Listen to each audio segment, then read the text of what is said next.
نحمده ونصلی علی رسول الکریم اما بعد۔ اللہ رب العزت نے اپنے تمام احکامات، اوامر، نواہی سب کا سب قرآن مجید کے اندر بیان فرما دیا ہے۔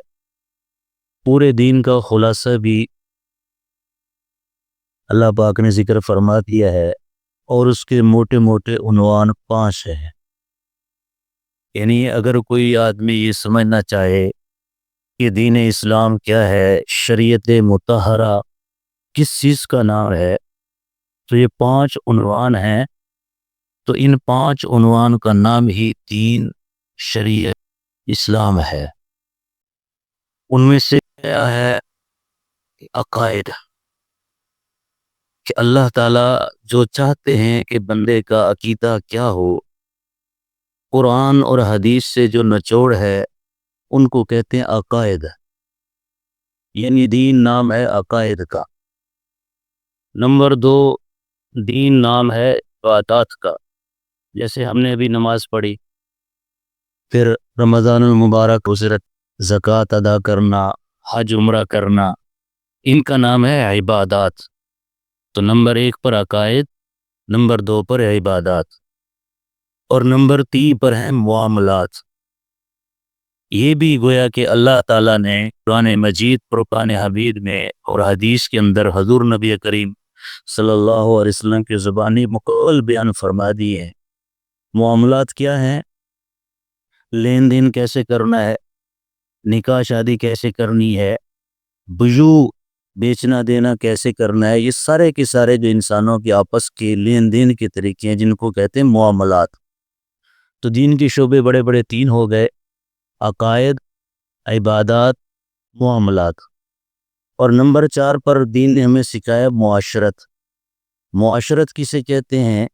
کہ گھر میں کیسے رہنا ہے، بچوں کے ساتھ کیسے رہنا ہے، کسی کے ہاں مہمان جانا ہے اس کا کیا طریقہ کار ہے، آپس میں بہن بھائیوں کے ساتھ، رشتہ داروں کے ساتھ کس طرح کے انسان نے تعلق رکھنا ہے۔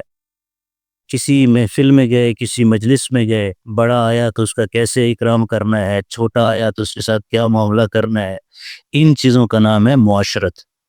تو 4 چیزیں بڑی بڑی ہو گئی: عقائد، عبادات، معاملات اور معاشرت۔ 5ویں چیز جو آج کا میرا موضوع بھی ہے اور جو قرآن اور حدیث سے ہی ثابت ہے، اس کا نام ہے اخلاص، تصحیح نیت یا تصرف۔ جہاں اللہ تعالیٰ نے نماز پڑھنے کا ذکر فرمایا ہے کہ نماز پڑھو، وہیں اللہ تعالیٰ نے یہ بھی فرمایا ہے کہ ریاکاری نہیں کرنی۔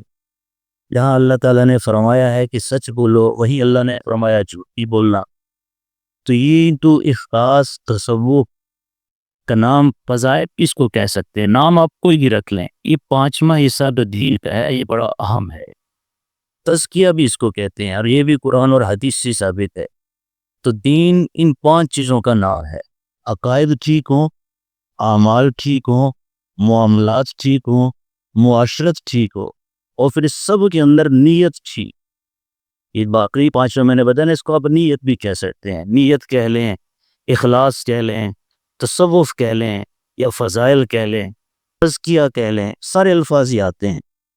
اب یہ تزکیہ کس چیز کا نام ہے، اس کے لیے آج میرا جی چاہ رہا ہے کہ آپ کو ایک ولی اللہ کا میں حالات سناؤں۔ وہ ہمارے گزرے ہیں، ایک بڑے بزرگ مولانا رشید احمد گنگوہی رحمۃ اللہ علیہ۔ گنگوہ ایک علاقے کا نام ہے، ہندوستان کا، سہارنپور کے قریب ہے۔ تو وہاں کے یہ ہیں مولانا رشید احمد گنگوہی، عالم ربانی بھی ان کو کہا جاتا ہے۔ تو یہ بڑے زبردست عالم تھے۔ ان کی پیدائش ہوئی ہے 1244 میں، اب غالباً 1446، یعنی 200 سال پہلے۔ 1244 میں پیدا ہوئے۔ ان کے والد صاحب کی عمر تھی 35 سال، وہ فوت ہو گئے۔ اس وقت مولانا 7 سال سے، پھر دادا نے ان کو پالا۔ ذکی تھے اور ذہین تھے بہت۔ تو علوم نقلیہ حاصل کیے، فقہ، قرآن، حدیث، اور بڑے متبحر عالم بنے اس کے اندر۔ تو ایک دفعہ انہوں نے سفر کیا گنگوہ کا، ایک اور علاقے کا نام ہے گنگوہ نا۔ تھانہ بھون گنگو کے تو یہ خود ہے نا تھانہ بھون، یہ بھی انڈیا کا علاقہ ہے جہاں کے مولانا اشرف علی تھانوی مشہور ہیں، تھانہ بھون علاقے کا نام ہے۔ تو وہاں ایک عالم تھے مولانا محمد تھانوی رحمت اللہ، اشرف علی نہیں، ان سے بڑے تھے وہ، مولانا محمد تھانوی رحمت اللہ علیہ۔ تو مولانا رشید ابوئی رحمت اللہ علیہ کو ان سے ایک علم کے اندر اختلاف ہوا، علمی مسئلے کے اندر اختلاف ہوا، فقہی مسئلے کے اندر۔ تو ان کا جی کہا کہ میں ان سے جا کے بحث کروں کہ جی آپ کا اس مسئلے میں یہ رائے ہے، میری یہ رائے۔ سفر کے آپ تھانہ بھون تشریف لائے، اس تھانہ بھون کے اندر جو خانقاہ تھی، ہم سب کے استادوں کے استاد اور سارے ولیوں کے ولی اس وقت وہاں موجود تھے، بیٹھتے تھے۔ حاجی امداد اللہ مہاجر مکی رحمت اللہ علیہ، ان کا آپ نے نام سنا ہوگا، تو وہ وہاں تشریف فرماتے۔ حاجی امداد اللہ جنہوں نے 1857 کی جنگ آزادی میں گویا کہ امیر المومنین کا کردار ادا کیا تھا، پھر تکوینی طور پر شکست ہو گئی تو ہندوستان سے ہجرت کر کے مکہ المکرمہ میں تشریف لے گئے، اس وجہ سے ان کو مہاجر مکی کہتے ہیں، حاجی امداد اللہ مہاجر مکی رحمت اللہ علیہ۔ تو ان کی خانقاہ تھی، وہاں پہنچے مولانا رشید احمد گنگوئی رحمت اللہ علیہ۔ تو حاجی امداد اللہ رحمت اللہ علیہ ان کو دیکھ کر سمجھ گئے کہ چیز تو بڑی خالص ہے لیکن ابھی علوم ظاہرہ میں چل رہے ہیں۔ تو انہوں نے پوچھا رشید احمد کیسے آنا ہوا، سفر کیوں کیا آپ نے؟ تو انہوں نے فرمایا حضرت وہ فلاں جگہ پر مولانا محمد تھانوی جو ہیں تو ان کے ساتھ میرا ایک علمی مسئلہ پیدا ہو گیا ہے، علمی اشکال پیدا ہو گیا ہے، تو میں ان سے بحث کرنے آیا ہوں، مذاکرہ کرنے آیا۔ حاجی صاحب نے فرمایا او ہو استغفر اللہ استغفر اللہ، ایسا نہیں کرتے رشید، بزرگوں سے بحث نہیں کیا کرتے۔ بزرگوں نے جو فرمایا آخر وہ بھی عالم ہیں، کسی بنیاد پر کہا ہوگا، بحث کرنا ٹھیک نہیں ہے۔ آپ ایسے کرو میرے پاس کچھ دیر ٹھہر جاؤ، کچھ دن ہمیں بھی دے دو۔ مقصود تو تھا ان کے باطن کو روشن کرنا۔ تو انہوں نے فرمایا رشید احمد میرے پاس ٹھہر جاؤ، خانقاہ میں ٹھہر جاؤ، کچھ دن ہمیں بھی وقت دے دو۔ تو حضرت نے کہا حضرت میں ٹھہر تو جاؤں تو لیکن میری ایک شرط ہے کہ آپ کی خانقاہ میں تو فقیر موجود ہیں، ذکر اذکار والے موجود ہیں، راتوں کو اٹھ کے ذکر کریں گے، میں اس لائن کا آدمی نہیں ہوں، مجھ سے ذکر نہیں ہو سکے گا۔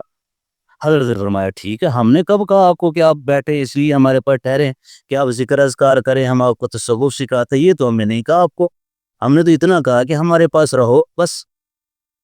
تو مولانا رشید احمد گنگوہی رحمۃ اللہ علیہ عالم ربانی خود اپنی جو سوانے کے اندر فرماتے ہیں کہ میں ٹھہر گیا اور رات کو سو گیا، تو جب تہجد کا وقت ہوا میں نے دیکھا کہ حضرات صوفیہ جو سالکین تھے، سالک بھی کہتے ہیں چلنے والے کو، سالک کہتے ہیں جو اللہ کے راستے کی محبت میں چل رہا ہو اس کو سالک کہتے ہیں، چلنے والا۔ تو سالکین حضرات ایک اٹھا وضو کر کے آیا، کونے میں لگ کے ذکر شروع کر دیا، دوسرا اٹھا وضو کیا، کوئی نفل پڑھنے لگ گیا، تیسرا اٹھا وہ تلاوت میں شروع ہو گیا۔ خود حاجی امداد اللہ مہاجر مکی بھی اٹھے، وضو کیا اور عبادت میں مصروف ہو گئے۔ تو حضرت فرماتے ہیں خود اپنی سوانے کے اندر فرماتے ہیں کہ مجھے بڑی شرم آئی کہ سارے حضرات تو جو ہیں ذکر اذکار میں لگ گئے اور تو سویا پڑا ہے۔ تو فرمانے لگے میں بھی اٹھا، شرمی کے اندر وضو کیا اور آ کے ذکر شروع کیا، ذکر قلبی لا الہ الا اللہ۔ یہ تو عالم ربانی نا جی، ایک جوہر موجود تھا اندر۔ تو فرماتے ہیں کہ جب میں نے ذکر کیا تو حضرت حاجی صاحب صبح فرمانے لگے رشید احمد تو نے تو بڑے کمال کا ذکر کر دیا، جو ذاکرین سالوں لگا دیتے ہیں اور اتنے مشاق نہیں ہوتے، اتنی زیادہ ان کو مہارت نہیں ہوتی، تو پہلی رات ہی تو نے ذکر کیا تو بڑے کمال کا ذکر کیا۔ حاجی صاحب فرماتے ہیں مجھے خود بھی بڑا مزہ آیا ذکر کرنے میں۔ تو خیر حاجی صاحب نے فرمایا کہ جی ہمارے پاس ٹھہرو۔ پھر وہاں قصہ مختصر مولانا رشید احمد گنگوئی رحمۃ اللہ علیہ وہاں بیت کا سلسلہ قائم کیا اور ان کے پاس ٹھہر گئے، اور کمال اللہ نے یہ دیا تھا ان کو کہ فرماتے ہیں کہ صرف 42 دن میں ٹھہرا، صرف 42 دن، اور 42 دن میں حضرت نے مجھے خلافت بھی عطا فرما دی، اجازت بھی دے دی کہ تم مجاز بن گئے، جو مقصود ہے وہ حاصل ہو گیا۔ اب اس میں وہ قصہ فرماتے ہیں کہ ہوا کیا، یہ خلافت ملی کیسے، اجازت ملی کیسے؟ فرماتے ہیں کہ حضرت کے ہاں یہ معمول تھا کہ جو خانقاہ میں آتا تھا وہ اپنے کھانے کا نظام خود کرتا تھا۔ حضرت کی خانقاہ میں سالکین کے لیے کھانا نہیں تھا، ان کی یہ شرط ہوتی تھی کہ جو یہاں اللہ اللہ سیکھنے آئے اپنے کھانے کا نظام خود کرے۔ تو حضرت مولانا رشید احمد فرماتے ہیں میں تو ایسے سفر کیا تھا، میرے پاس کوئی نظم بھی نہیں تھا، تو میرے دل میں وسوسہ آیا کہ میں یہاں چلا جاتا ہوں، پھر نظام بنا کے باقاعدہ آؤں گا۔ تو اللہ نے اسی وقت کشف ڈالا حضرت حاجی امداد اللہ مہاجر مکی رحمۃ اللہ علیہ کے قلب اطہر پر۔ ایک کشف ایک کیفیت ہوتی ہے، اللہ نے یعنی کہ ان کے وسوسے کو ان پر کھول دیا، اسے کشف کہتے ہیں، جو علم غیب سے تعلق نہیں رکھتا۔ وہ جب اللہ چاہتے ہیں کسی کی دل کی کیفیت کھول دیتے ہیں پیر صاحب پر۔ تو انہوں نے فرمایا رشید احمد تم اپنے کھانے کی فکر نہ کرو، ہمارے ساتھ دسترخوان پر تم کھایا کرو۔ تو حضرت کہتے ہیں میں بڑا حیران ہوا کہ میرے دل میں وسوسہ آیا، اللہ نے بدریہ کشف حضرت کو اطلاع دے دی، تو خیر وہ اور قائل ہو گئے۔ تو فرمانے لگے معمول یہ تھا کہ حضرت کے ساتھ میں دسترخوان پر بیٹھ کر کھاتا تھا۔ تو حضرت اب لکھتے ہیں اپنی سوانے کے اندر کہ ایک دفعہ ایسے ہوا، دوپہر کا وقت تھا، تو حضرت کے دسترخوان پر میں شریک ہوا۔ تو حضرت حاجی امداد اللہ مہاجر مکی رحمۃ اللہ علیہ کے سامنے سالن جو تھا وہ تھا کوفتوں کا، یہ کوفتے بنے ہوتے ہیں نا گوشت سے، وہ، اور حضرت نے جو میرے سامنے سالن رکھوایا وہ تھی دال، اور وہ بھی پتلی۔ فرماتے ہیں میں کھانے لگ گیا۔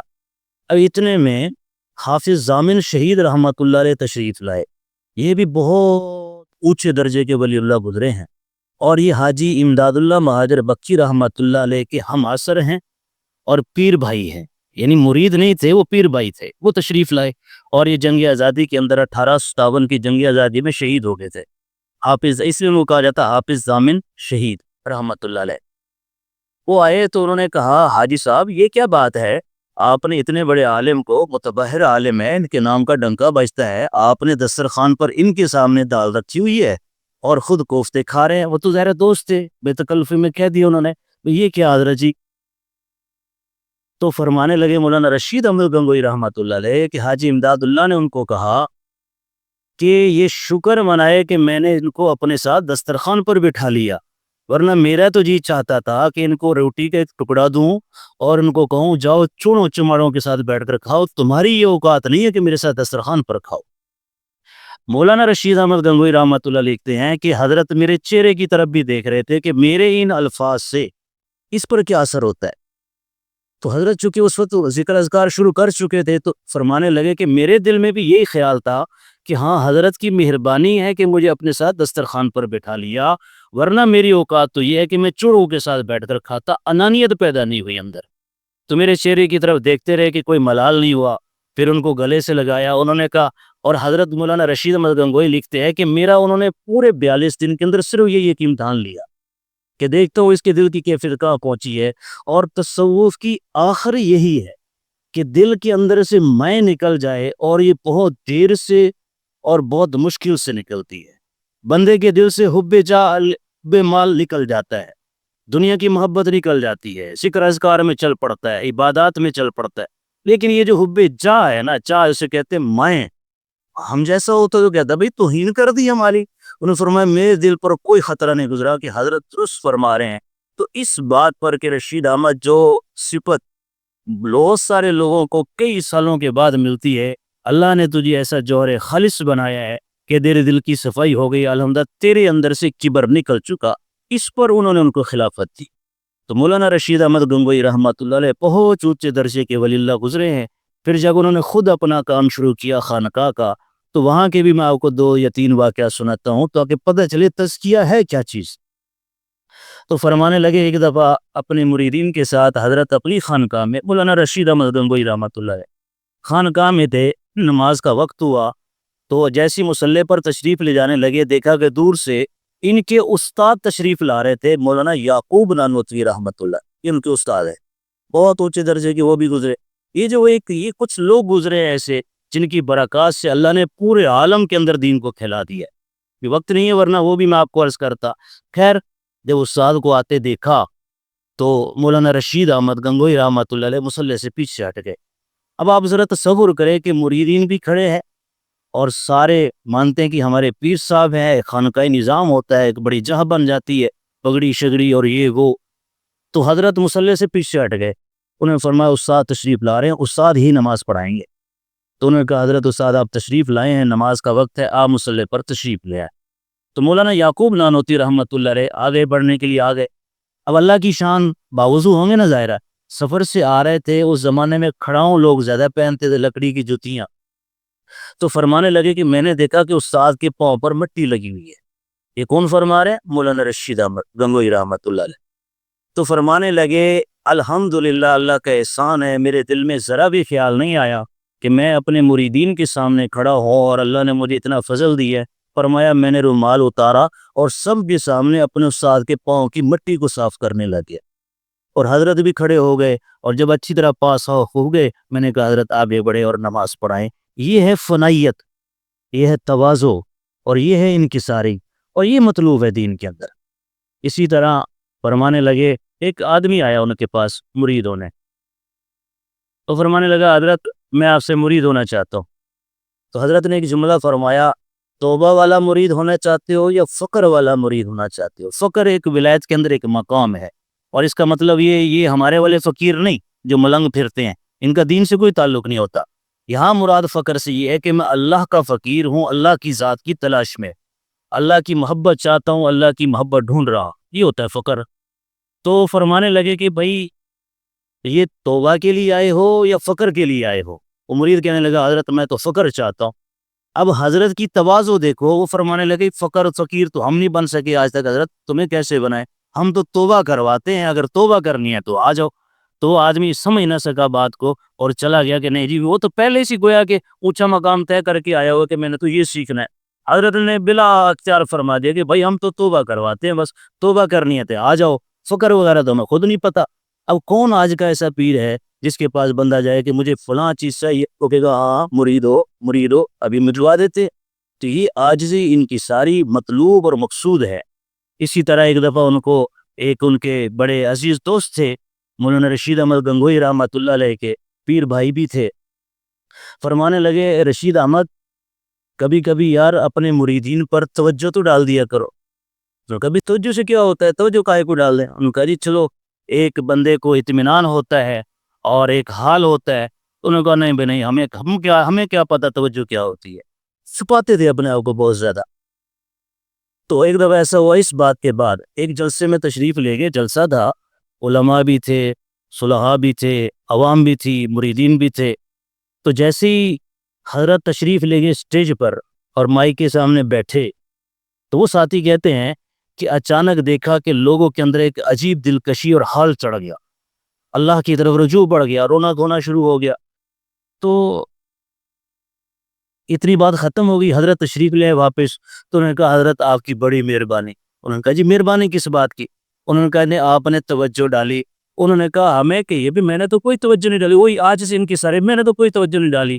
تو وہ ان کے دوست کہنے لگے ہاں میں جانوں تو نے کیا کیا، میں جانوں تو نے کیا کیا، ہمیں بس یہی چاہیے۔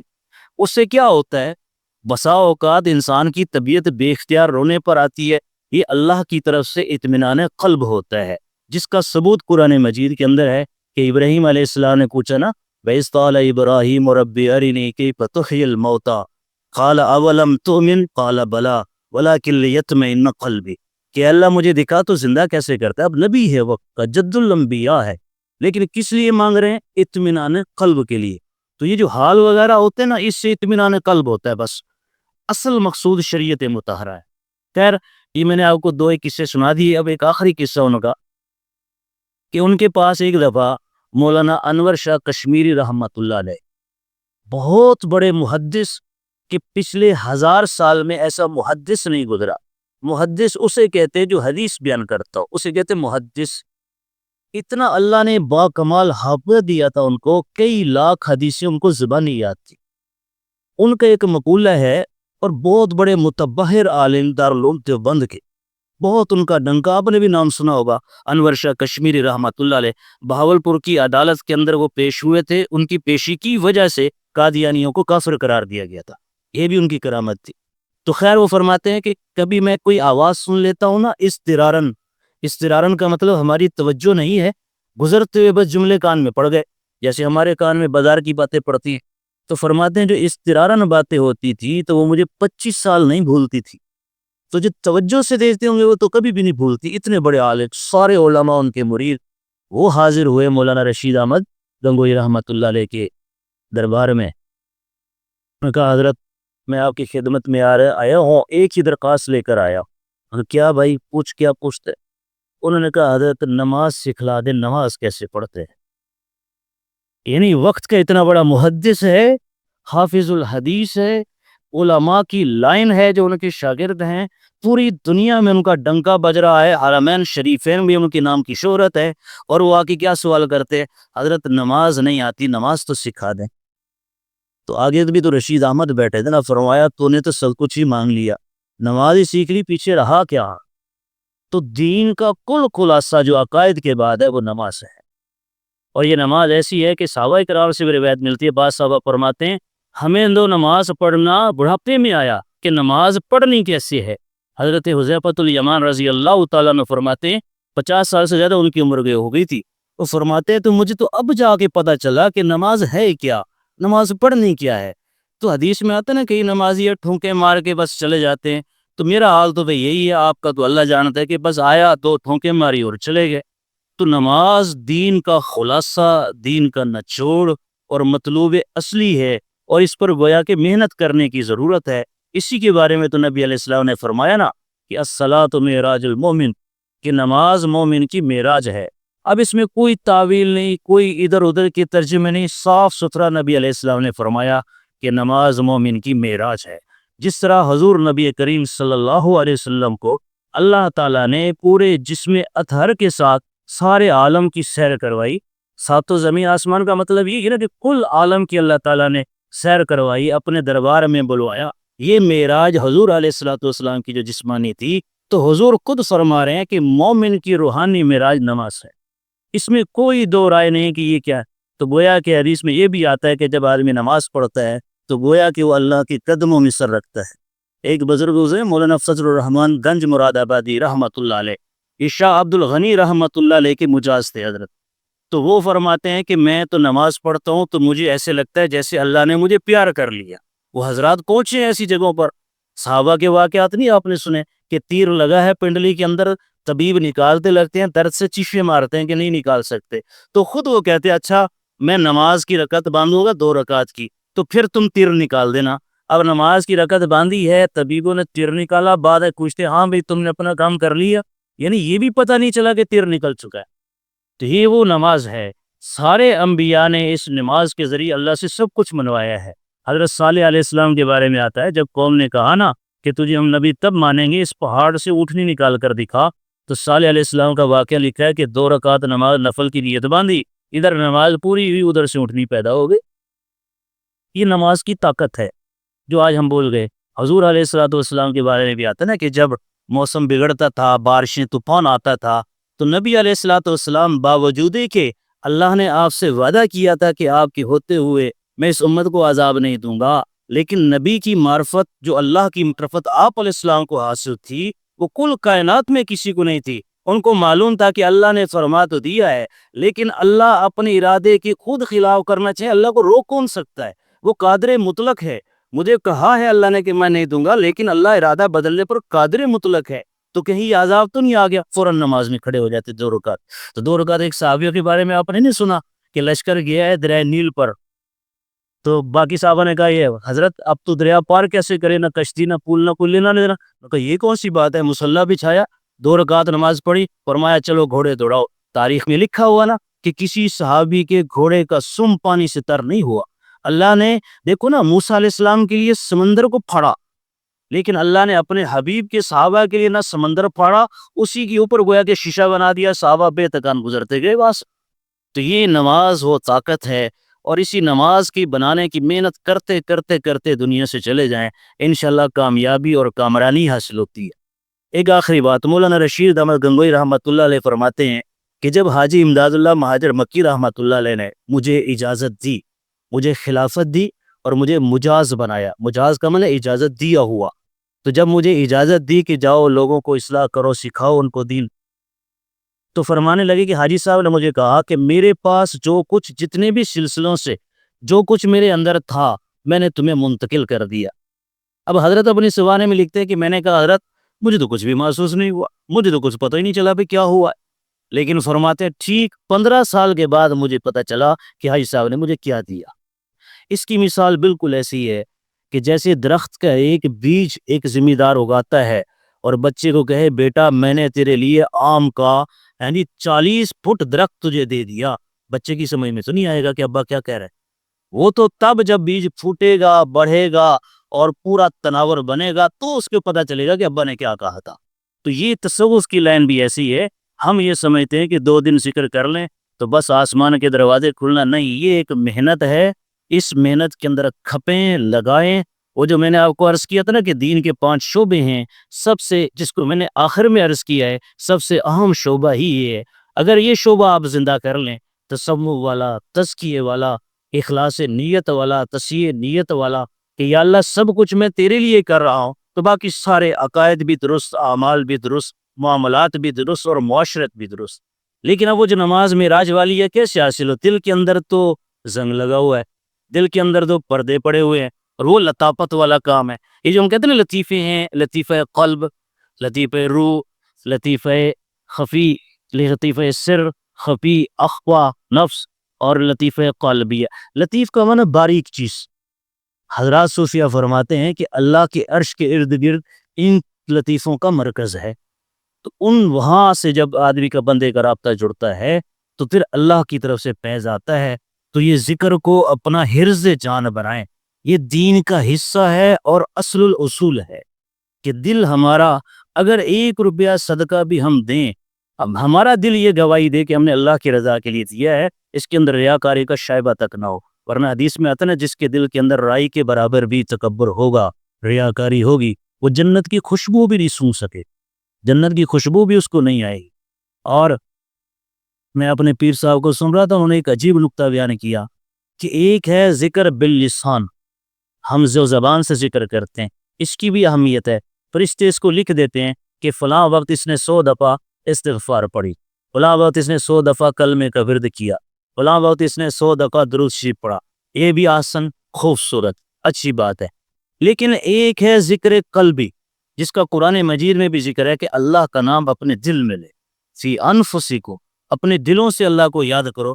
یہ وہ ذکر ہے جو فرشتے سن نہیں پاتے، یہ وہ ذکر ہے جو براہ راست اللہ تعالیٰ اس کو سنتے ہیں اور براہ راست اپنی تجلیات ڈالتے ہیں۔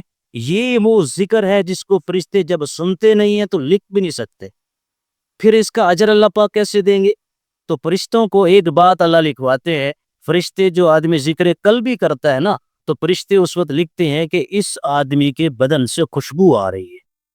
فرشتے صرف اتنا لکھتے ہیں کہ جب آدمی ذکر قلبی لکھتا ہے، فرشتے تو اس کو سنتے نہیں ہیں، وہ براہ راست بندے اور اللہ کی ذات درمیان میں کوئی واسطہ نہیں، تو فرشتے صرف اتنا لکھتے ہیں کہ اس بندے کے بدن سے فلاں وقت بھی خوشبو آ رہی تھی۔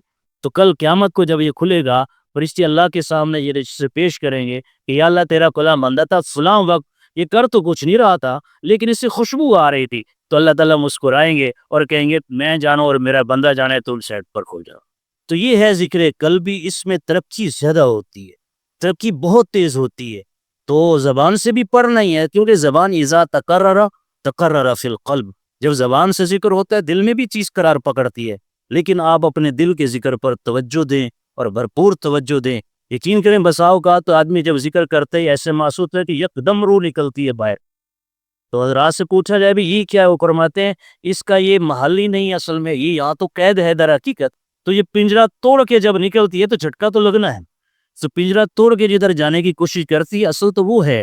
تو جس دن وہاں سے رابطہ جڑ گیا، انشاءاللہ العزیز آپ کو خود ایک حلاوت محسوس ہوگی، مٹھاس محسوس ہوگی۔ اللہ تعالیٰ مجھے بھی ذکر کی صحیح کیفیت نصیب فرمائے۔